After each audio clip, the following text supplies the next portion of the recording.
In 7.3, we're continuing on with vertex form, but we're also implementing something you guys have seen before, which is standard form. So we have the equation for vertex form, y equals ax minus h squared plus k. For standard form, it's y equals ax squared plus bx plus c. So when we come down to these equations, the first thing it says to do is multiply through to get this into standard form. So the first thing you have to do is get the exponents taken care of. So remember, it is exponents before multiplication. So in order for us to do that x minus 2 squared, you can put it into the area model. So we have x minus 2 times x minus 2. So on the inside of this first box, we have x times x, which is x squared. In the second box is where negative 2 and x come together, so that makes negative 2x. In the next box, it's where x and negative 2 come together, so x times negative 2 is negative 2x. And in that last box is where negative 2 and negative 2 come together, and negative 2 times negative 2 is positive 4. So when you combine all of the like terms, which are across from each other, you're left with x squared minus 4x plus 4. Now we have to bring down everything else from this original equation. So there was a multiplied by 4 in the front and a minus 3 at the end. So to get rid of that 4 on the outside of that trinomial, we have to distribute it. So 4 times x squared is 4x squared. 4 times negative 4x is minus 16x. 4 times 4 is positive 16. And then we bring down that minus 3. So when you combine like terms, you're left with 4x squared minus 16x. And then 16 minus 3, because those are your like terms, is plus 13. So that vertex form has now been changed over into standard form. So the next one. So now we have x plus 3 squared that we have to deal with first, because remember in PEMDAS, when you simplify, we can't do anything with our parentheses yet, so we have to jump to exponents. So to take care of this exponent, we have to do x plus 3 times x plus 3. So inside of your area model, where x and x come together, x times x is x squared. Where 3 and x come together, 3 times x is a positive 3x.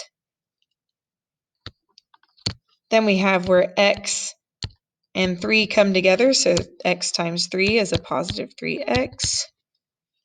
And last but not least, that bottom right corner where 3 and 3 come together, so 3 times 3 is a positive 9. So when you combine your like terms, 3x and 3x, you get 6x. So we're left with x squared plus 6x plus 9. So now we have to go back to that original equation. All we took care of so far was this part. So everything else has to come down. So we have the negative at the front, we have the plus 2 at the end.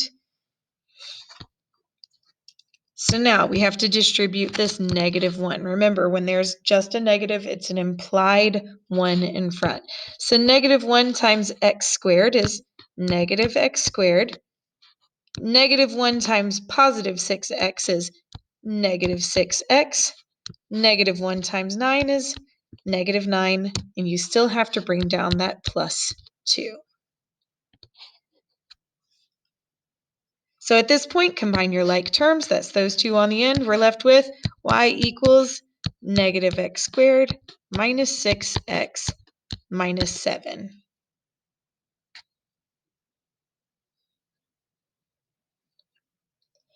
So the last one,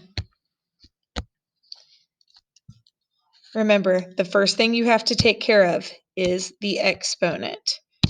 So we have our area model with x plus 1, x plus 1. In the first box, it's where x and x come together, so x times x is x squared.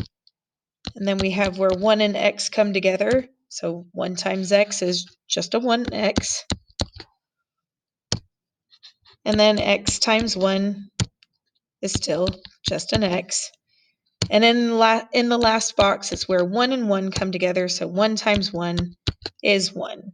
So when you combine your like terms, you're left with x squared plus 2x plus 1. Now we have to go back and make sure we've covered everything. So there's still that half in the front. So we have to go through and multiply everything in that trinomial times half. So half of x squared is half x squared. Half of 2x is 1x.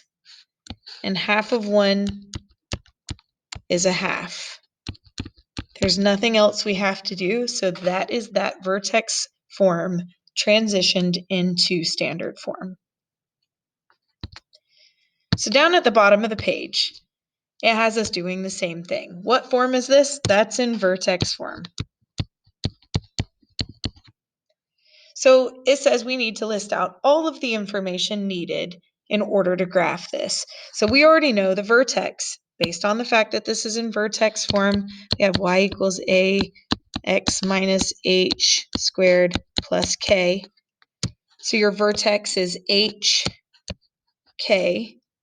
So on this one, your vertex is 1, -3. Now the a value, remember, is that leading factor. So it's 1. So we know it's going to open up. So a equals 1. It's going to open up, and the next point on either side of the vertex is going to be left or right, and then up 1. So when we graph this, start at your vertex, 1, -3, which is approximately right here. 1, -3. Since our a value is a positive 1, we go to the left 1, up 1, to the right 1, up 1. And that's the general direction of our parabola.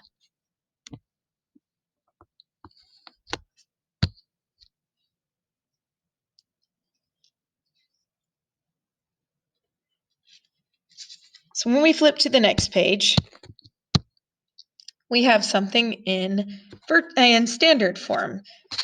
And it says, can you easily find the vertex here? The answer is no. So the things you need to do in order to find the vertex is a little bit of math. So the first thing it has us do is list out A, B, and C. When you're in standard form, we have y equals ax squared plus bx plus c. So your a value is at the front, touching x squared. Your b value is what is touching x, and your c value is what's on the end. So when we list them out, we have a is 1, b is -2, and c is -2. So in order to find the vertex, we have to use this formula. X equals -b over 2a, -b divided by 2a. So when we plug into this, we are looking for our x value, our h, in the vertex. So we have x equals -b is -2 over 2 times a is 1. So a negative times negative makes a positive 2 in the numerator. 2 times 1 makes a positive 2 in the denominator. And then 2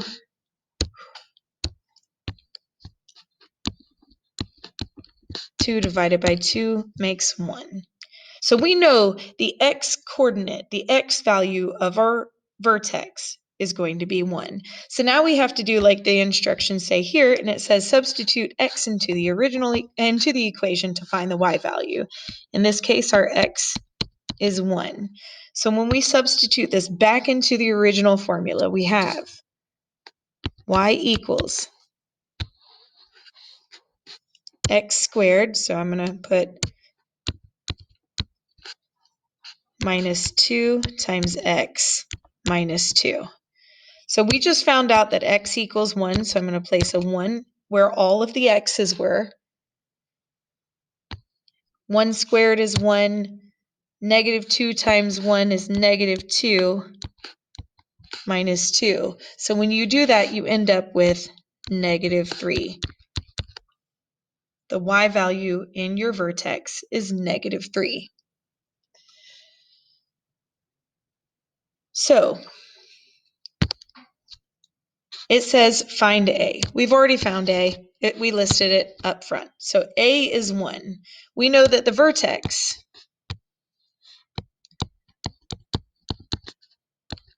is 1, negative 3, which is our H and our K.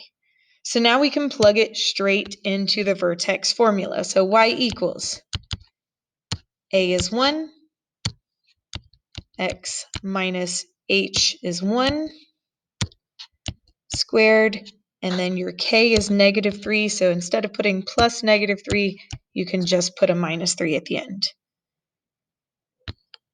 So if we wanted to simplify that, you don't have to have that 1 on the outside. So you could just write y equals x minus 1 squared minus 3. So when we go to, it says, how does this equation compare to the previous problem? Are they the same? Are they different? If you go back to the previous problem, which is on the other side of your paper, they are the same. So your previous problem was this one right here. And when we rearranged that standard form into vertex form, we ended up with the exact same thing. So they are the same.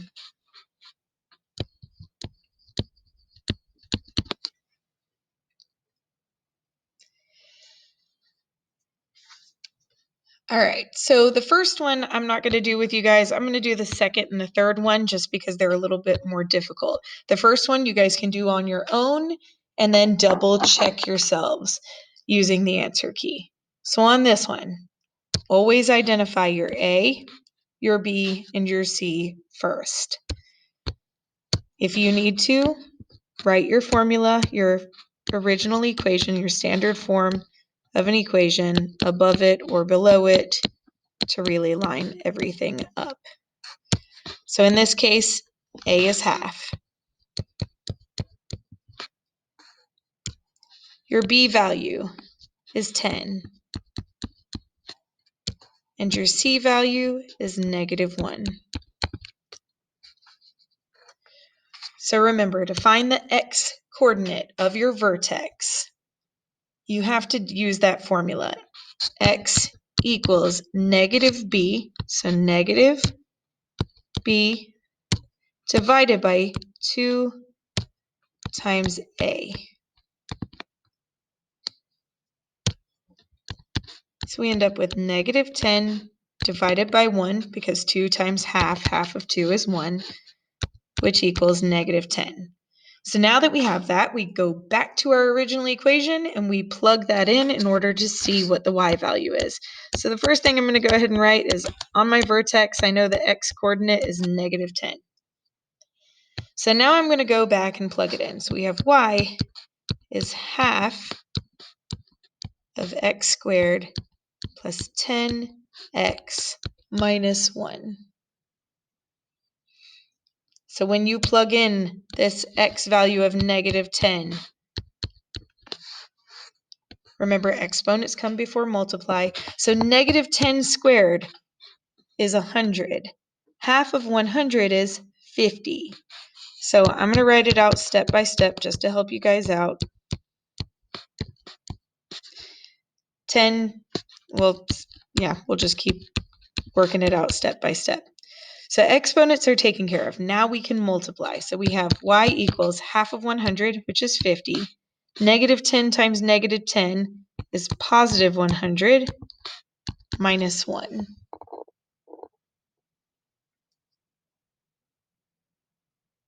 Oh, I made an error. I knew there was something wrong.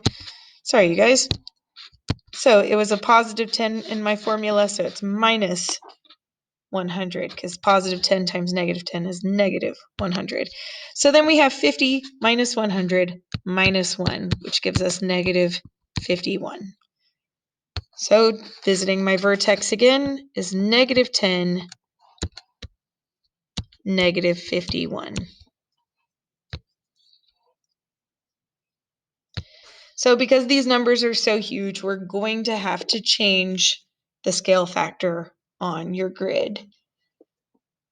So what I did for mine was I made this negative 10, negative 20, negative 30, negative 40, negative 50. And then going in the other direction, because I have to make it to a negative 10x value, I made mine negative 4, negative 8, negative 12, negative 16, negative 20.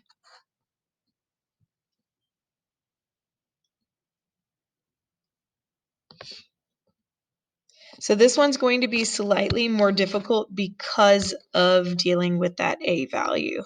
So we're going to take our vertex, which is negative 10, which is halfway between those, and negative 51, which is down below this one. We're going to mark our vertex. Now, because this has an a value of half, it's going to have a horizontal stretch, which means it's going to open a bit more wide than your parent function. And again, these do not have to be perfect because we're just learning the basics and we build upon it throughout the unit. All right, on to the last one. So we have this formula. So when we write our general form with it, we have ax squared plus bx plus c. So remember, a is what is touching the x squared. So we have an implied 1 in front. So your a value is 1.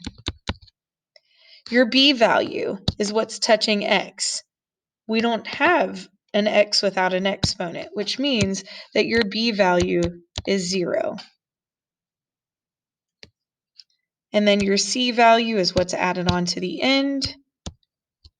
It's your constant. So c equals 6. So in order to find the x-coordinate of your vertex, you have to do the x equals negative b over 2 times a. So we have a 0 in the numerator and a 2 in the denominator. 0 divided by 2 is 0. So in order to find the y-coordinate, you have to plug in your x-coordinate to the original equation. So we have y equals x squared plus 6. We found out the x value we're going to be using is 0, so I'm going to pop a 0 in there. And 0 squared is 0, plus 6 makes 6. So that means your vertex is at 0, 6. And then we have an a value of 1. So when we go down to our graph, your vertex is at 0, 6. Your a value is 1. So when you go to the right one, you go up 1. When you go to the left one, you go up 1. And that's your vertex. That's your parabola.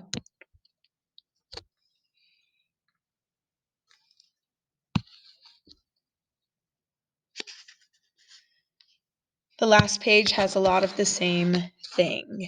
So we're going to do the middle one together. And then I'm going to let you do 4 and 6 on your own. 6 comes up with some very ugly fractions. So if you start number 6 and you just end up frustrated and don't want to do it, that's fine. Make sure you still check out the answer key so that you can self-assess where your confusion went, or if you were doing it correct the whole way and just didn't realize it. So here's our standard form. So your a value is touching x squared, your b value is touching x, and your c value is the constant on the end. So a equals 3, b equals -6, and c equals 8. So again, to find the x-coordinate, use that same formula. X equals -b, and b is already -6. So we're doing a -6 over 2 times a. A is 3. So negative makes a positive. 2 times 3 makes 6. 6 divided by 6 is 1. So the x-coordinate of your vertex is 1. We have to plug it back in to find your y value. So y equals 3 parentheses. I'm putting parentheses everywhere there's an x. So 3x squared minus 6x plus 8. So we just found out that the x value is 1. So 1 squared is 1.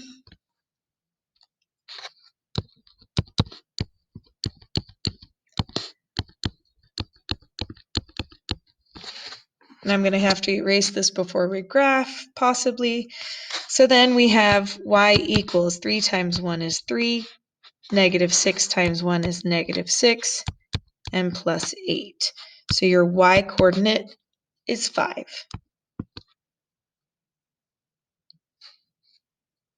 So your vertex is 1, 5. So I may be able to swing this in here. So we've got your vertex at 1, 5. So 1, 5.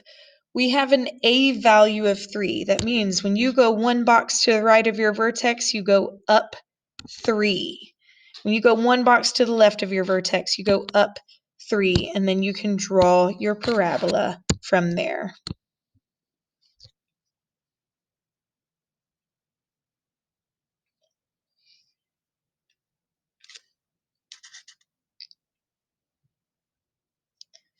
So the last problem is a big one.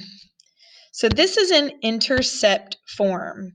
So how do we find the intercepts? This is from last unit. You set each binomial equal to 0. So we have x minus 2 equals 0, and we have x minus 4 equals 0. So to find your x-intercepts, you solve both of these equations. So we add 2 to isolate x, and one x-intercept is at 2, which we rewrite as 2, 0. And then the other one, add 4 on both sides to get x by itself, and x equals 4. So your other x-intercept is 4, 0. So to put this in standard form, we have to do the area model, the box thing, as some of you call it. So we have two binomials we're multiplying. So we have x minus 2 and x minus 4. In that first box, x times x is x squared. And that second box is where -2 and x come together, so that's -2x. The third box is where x and -4 come together, so x times -4 is -4x. And then in the last box, it's where -2 and -4 come together, so -2 times -4 is +8. So to put this in standard form now, we just put a y equals in front of it. Combine your like terms. So -2x minus 4x is -6x plus 8. Your y-intercept is always the c value, because if you plugged in 0 for x, you'd have x squared, which is 0 squared, minus 6 times 0, which is 0, and you'd be left with just the 8.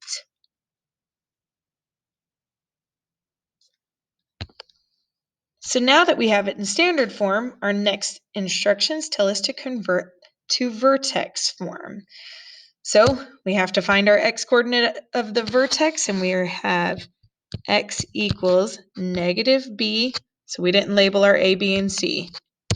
Over here, a equals 1 because it's that implied 1 in front of the x squared. B is always touching x, so b is negative 6. C doesn't really matter for this, but we label it anyway. C is 8. So to get it into vertex form, we have x equals negative b divided by 2 times a. A negative and a negative makes a positive 6. 2 times 1 is 2, which gives us an x value of 3.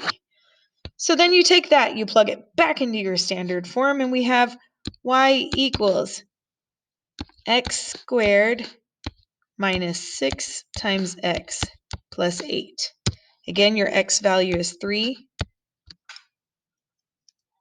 So y equals 9 minus 18 plus 8. So y equals negative 1, which means that your vertex is at 3, negative 1. So when we put this into vertex form, we have y equals, your a is 1, so we don't really have to write that 1 because anything times 1 is itself. X minus h, which is your 3, squared, plus k. Your k is negative 1, so we just have to put that minus 1. So it says, list all of the shifts that occur. So this takes us back to the start of 7.2, where we listed out everything having to do with this. So with your a value being that 1, that means it opens up. Your h value is 3, so that means it shifts right 3. Your k value is this negative 1. So that means we go down 1. So when we graphed this, use your vertex first. Your vertex is at 3, negative 1. So we go to 3, negative 1. Your a value is 1. So when you go to the right of the vertex, you go up 1. When you go to the left of the vertex, you go up 1. And then you can draw your parabola.